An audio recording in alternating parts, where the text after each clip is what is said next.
pesos na lechon horner rice ng Lincoln Pork.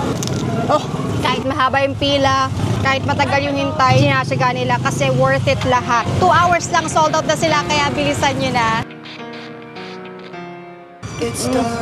Hey everyone, dito tayo ngayon sa Bagong Bayan, Bulacan, para i-try yung pinipilahan at pinagkakaguluhang lechon sa scooter ng Lincoln Pork. So tara!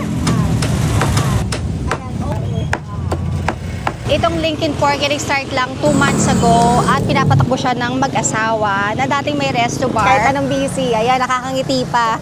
Siya yung naghihiwa, husband niya ang nagtitake ng order. Meron din silang lechon sisig, pork ribs, tsaka rib chon. Itong 99 pesos na lechon horner rice nila, merong lechon na 60 grams, java rice, coleslaw, at tsaka homemade gravy. Merong laman, may taba, may balat. Cheers!